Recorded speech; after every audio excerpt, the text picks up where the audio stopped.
दोस्तों, आज हम ऐसे मुद्दे पर बात करने जा रहे हैं जो बीजेपी और प्रधानमंत्री नरेंद्र मोदी जी के वादों से लेकर उनकी पार्टी की हकीकत को अच्छे से एक्सपोज कर देगा। आपने सुना होगा कि मोदी जी और बीजेपी बार बार चिल्लाते हैं कि वो परिवारवाद यानी नेपोटिज्म के खिलाफ हैं। मोदी जी तो स्टेज पर आते हैं और कहते हैं कि परिवारवाद ने देश को बहुत नुकसान पहुंचाया है, ये गलत है, हमें इसे खत्म करना है। लेकिन अब सवाल ये है, क्या उनकी अपनी पार्टी में वही नहीं हो रहा जो वो दूसरों पर उंगली उठाते हैं? चलिए अच्छे से इस हिपोक्रेसी की पोल खोलते हैं।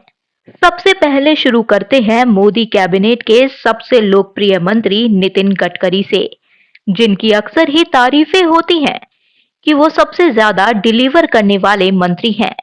उनकी इमेज एकदम ईमानदार और काम करने वाले नेता की बनी हुई है। लेकिन अब नितिन गडकरी सवालों के घेरे में आ गए हैं।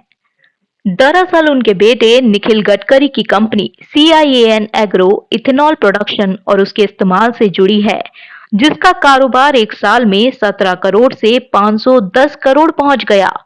वो भी तब जब नितिन गडकरी देश में इथेनॉल पॉलिसी लेकर आए। क्या इत्तेफाक है ना, या पापा की पॉलिसी का तोहफा। वहीं अब बात जय शाह की कर लेते हैं, जो अक्सर ही नेपोटिज्म के चलते चर्चा में रहते हैं। वो गृह मंत्री अमित शाह के बेटे हैं, जिसके चलते जय शाह क्रिकेट के मैदान में रॉकेट की तरह उड़े। 2019 में BCCI सेक्रेटरी बने और 2024 में ICC चेयरमैन। वहां क्या फटाफट तरक्की है, वो भी बिना किसी बड़े एक्सपीरियंस के। ये सारा कमाल हो गया। लगता है पापा की कुर्सी का जादू चल गया, वरना इतनी जल्दी कौन पहुंचता है इतनी ऊंचाई पर। फिर शौर्य डोभाल, अजीत डोभाल के बेटे, जिनकी कंपनी मोदी जी के राज में अरबों डॉलर की हो गई। अरे वाह, क्या मेहनत है। या पापा की सिक्योरिटी एडवाइजर वाली सीट का कमाल। अब ध्रुव जयशंकर की बारी। S जयशंकर के बेटे, पिता विदेश मंत्री हैं और ध्रुव एक थिंक टैंक में बड़े ओहदे पर, वो भी रिलायंस जैसे दिग्गज से जुड़े। अब पूछना तो बनता है कि क्या ये उनकी काबिलियत है या पापा के नाम वाले पासपोर्ट की कामयाबी। फिर प्रेम कुमार धूमल के बेटे अनुराग ठाकुर, केंद्रीय मंत्री, और अरुण धूमल IPL चेयरमैन। ये तो डबल धमाल हो गया। रोहन जेटली, अरुण जेटली के बेटे, DDCA के प्रेसिडेंट बने बिना किसी टक्कर के। अरे ये तो सीधा सीट रिजर्वेशन हो गया। लेकिन रुकिए, ये तो बस आधा खेल है। पंकज सिंह, राजनाथ सिंह के बेटे, नोएडा से विधायक बने और पार्टी में बड़े ओहदे पर। पापा की छत्रछाया में तो रास्ता आसान हो गया। BS येदुरप्पा के बेटे BY राघवेंद्र सांसद हैं और BY विजेंद्र कर्नाटक बीजेपी के बॉस। ये तो बाप बेटे की जोड़ी ने कमाल कर दिया। दुष्यंत सिंह वसुंधरा राजे के बेटे सांसद बनते जा रहे हैं। मां की सत्ता का जादू तो चलता रहेगा। और ज्योतिरादित्य सिंधिया, जो कांग्रेस छोड़ बीजेपी में आए, अपने बेटे को भी तैयार कर रहे हैं राजनीति में पारी खेलने के लिए। पार्टी बदलने का फायदा तो मिलना ही था। अब सोचो, अगर ये सब कांग्रेस वाले करते तो बीजेपी वाले तो टीवी पर चिल्ला चिल्ला कर कहते कि ये तो घोटाला है, ये तो परिवारवाद है। लेकिन अपनी पार्टी में ये सब होने पर चुप्पी क्यों?